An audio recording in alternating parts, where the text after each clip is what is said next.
আমি এখন রয়েছি একটি নার্সারিতে। এই জায়গার অনেকেই নার্সারি ব্যবসার সঙ্গে জড়িত। তারা বিভিন্ন ধরনের সবজির চারা উৎপাদন করে। এখানে প্রায় সারা বছরই বিভিন্ন ধরনের সবজির চারা পাওয়া যায়। আজকে আমি চলে এসেছি তেমনই একটি সবজির চারা উৎপাদনকারী নার্সারিতে। আমরা আজকে এই নার্সারির যিনি দায়িত্বে আছেন, যার নার্সারি, তার সঙ্গে কথা বলবো। আসসালামু আলাইকুম। ওয়ালাইকুম আসসালাম। মুসলিম ভাই, কেমন আছেন? আলহামদুলিল্লাহ ভালো। আপনি কেমন আছেন? আলহামদুলিল্লাহ ভালো আছি। আমরা দেখতে পাচ্ছি যে আপনাদের নার্সারিতে অন্যান্য চারার পাশাপাশি সবজির চারাগুলো রয়েছে। এই যে আপনাদের এই সবজি চারা উৎপাদনের বয়স কতদিন হচ্ছে? বয়স মানে আমরা মানে কবে শুরু থেকে করছেন শুরু? কবে সবজি চারা উৎপাদন? উৎপাদন শুরু আমার জানা মতে 22 বছর রানিং। 22 বছর থেকে সবজি চারা আপনারা উৎপাদন করেন। হ্যাঁ, মানে আমার জন্মেরও আগে থেকে। আমরা যতদূর জানি যে আপনাদের এই পাড়াটাতে আরো অনেকেই সবজির চারার ব্যবসা করে। আপনাদের এখানে কতজন মানে পরিবার এই সবজি চারা ব্যবসার সঙ্গে জড়িত? মোট আমাদের পরিবার থেকে এ পর্যন্ত 5 জন আছে জড়িত। আপনাদের পরিবারের শুধু ৫ জন, আর হ্যাঁ, 5 জন। আশেপাশে? আশপাশের এরকম আছে 4-5 জন। আপনাদের এখানে আসলে সবজি এখন কি কি চারা পাওয়া যায়? এখন পাওয়া যাবে বেগুন, মরিচ, পেঁপে। যদি একটু আমাদেরকে জাতটা বলতেন কি কি। আপনার এটা কি চারা? এটা BT4 জাত। এটা পোকার উপদ্রব খুব কম হয়। জাতের বেগুনের চারা। এই পাশে রয়েছে আপনার এটা ছনিক মরিচ। সনিক মরিচ।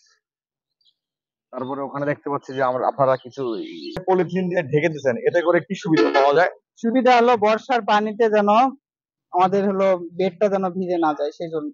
তাহলে আমাদের বীজ ফেলতে লেট হয়ে যাবে, সেজন্য আগাম আপনারা পদ্ধতিতে চারা কি সারা বছরই উৎপাদন করেন? হ্যাঁ, এখানে সারা বছর চারা উৎপাদন হয়।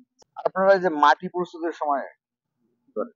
মাটি প্রস্তুতের সময় আমরা বেশিরভাগ আপনার ডিএপি সার, তারপরে পটাশ, এগুলা দিয়ে বেড তৈরি করি। কিন্তু রাসায়নিক মানে কীটনাশক হিসাবে মানে কম কীটনাশক দেওয়া হয়। কীটনাশক কম দেন না? হ্যাঁ। যদি আপনাদের কেউ এই চারা নিতে চায় তাহলে নিতে পারবে না? হ্যাঁ, পারবে। আপনারা কি এগিয়ে বিক্রি করেন না আপনারা বাজারে নিয়ে নিয়ে যান? আমরা কখনো বাজারে নিয়ে যাই না, আমাদের এখান থেকেই সব পাইকারি সেল হয়। মানে বিভিন্ন জায়গার মানুষ আসে, বিভিন্ন জেলা থেকে আসে। দর্শক, আপনারা জানতে পারলেন যে এনারা এখানে প্রায় এস অনেকগুলো পরিবারের নার্সারি ব্যবসার সঙ্গে জড়িত। এনারা এই নার্সারি ব্যবসা দীর্ঘদিন থেকে করে, প্রায় 22 বছর। এখানে চারাগুলো দেশের বিভিন্ন প্রান্তে থেকে আপনার যারা ব্যবসা করে তারা নিয়ে যায়। এনাদের চারাগুলো আপনার খুব ভালো উৎকৃষ্ট মানের। আপনাদের যদি প্রয়োজন হয় আপনারা এই চারাগুলো নিতে পারবেন। ঠিকানাটা বলেন আমাদেরকে। আমাদের ঠিকানা হলো, আমাদের নার্সারির নাম শাহনাজ নার্সারি। এটা 5 বিবি রোড, আমাদের জয়পুরহাট সদর থেকে 1 কিলোমিটার দূরবর্তী স্থান। রাস্তার পাশেই, হক কনভেনশন সেন্টারের সামনে, পারুলিয়া, জয়পুরহাট। এটা হচ্ছে জয়পুরহাট শহরের একদম নিকটে, পারুলিয়া, হচ্ছে 5 বিবি রোড। আপনারা চাইলে এখানে এসে যোগাযোগ করে এই চারাগুলো নিতে পারবেন। দর্শক সবাই ভালো থাকবেন, সুস্থ থাকবেন। আবারও নতুন কোনো কৃষি প্রতিবেদনে আপনাদের স্বাগত জানাবো। আসসালামু আলাইকুম।